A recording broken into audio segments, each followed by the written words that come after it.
Hey folks, welcome to another episode of Shepherd and Shield. And thanks to the 26 or 27 people that viewed it, and even the 4 that made it all the way through. Just to change it up a little bit, maybe we'll swap the order today. We'll talk a little bit about guns, and then we'll talk a little bit about God. Let's do it. All right, so today, well, I guess last time I brought to you the Springfield Hellcat. That was a good example for carry. Well, I took it to the range just yesterday and wasn't shooting particularly well with it, and I decided I would also bring my original concealed carry handgun, the original Smith & Wesson Shield, the OG.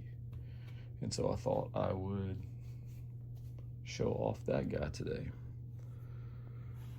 So here it is, the original Smith & Wesson Shield 1.0, I guess it's referred to as now. So just to double check, nothing in there. As you can see, nothing in the chamber. So this is the original M&P Shield 9mm.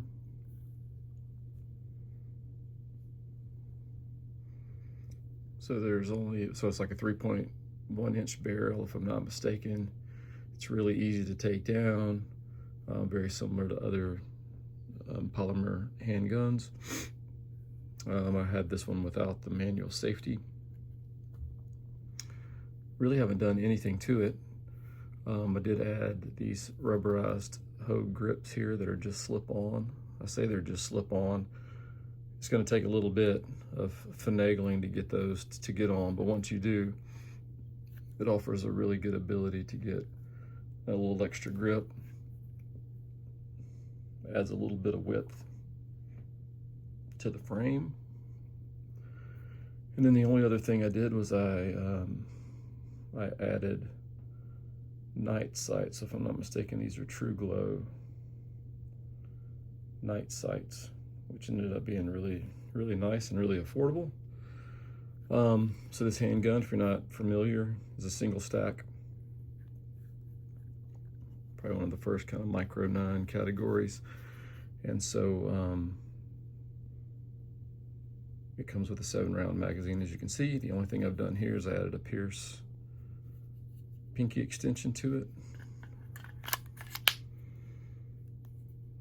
So that for me, which has decent sized hands, I can get my pinky on it with that pinky extension, so that works actually really well.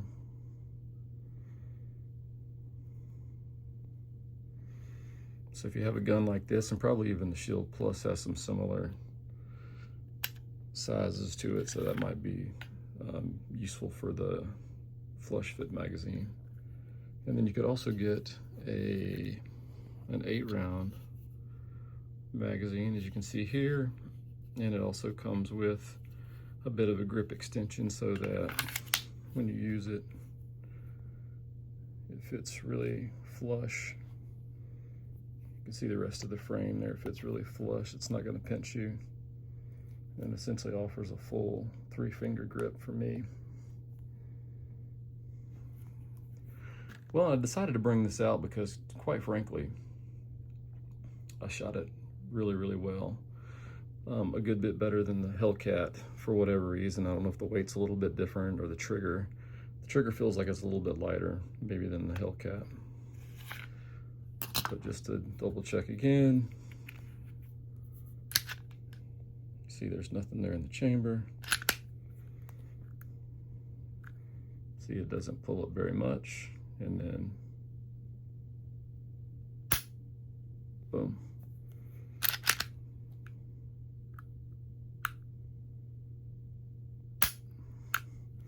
So overall, a really good option. It is low capacity relative to a lot of options that you can have today, but still a great shooter for a thin gun like this, 9mm. It's a really good shooter, and I'm sure that translates onto the Shield Plus and maybe even the Shield X, which I have not shot. Well, I have shot a Shield Plus one time, and it did shoot pretty well.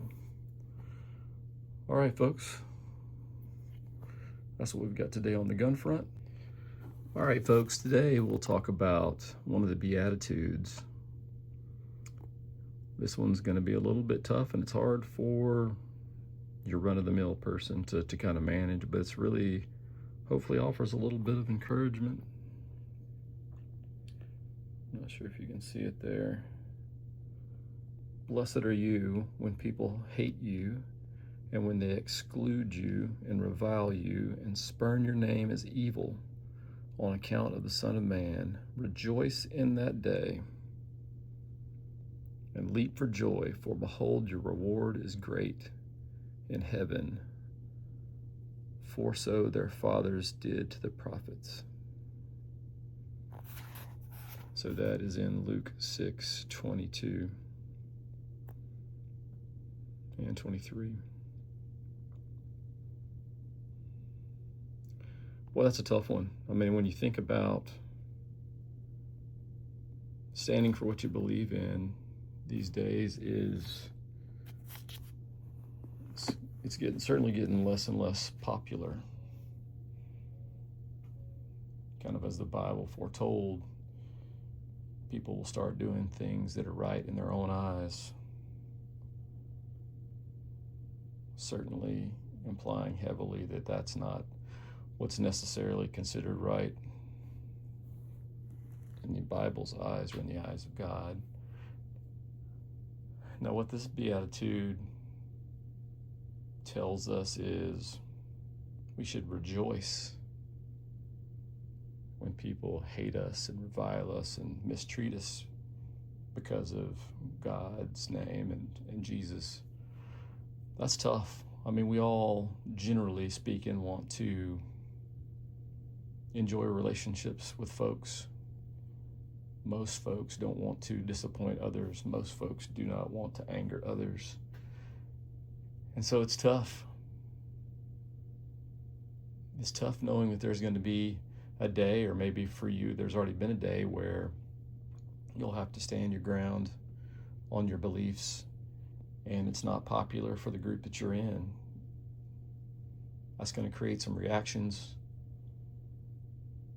Sometimes some positive for folks that may believe the same way you do, perhaps very negative for others that don't believe the same way that you do.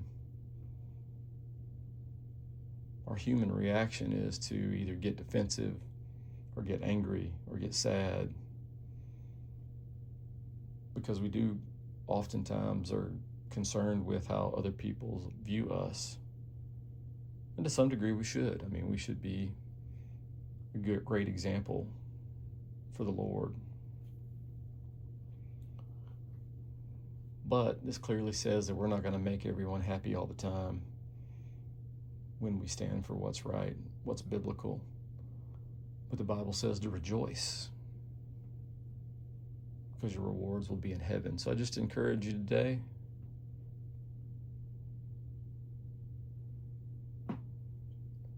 stand for what's right, do the hard thing, but of course always do it in love, and you'll have your rewards in heaven. Hope you guys have a great week. Stand firm, be prepared. I'll see you next time.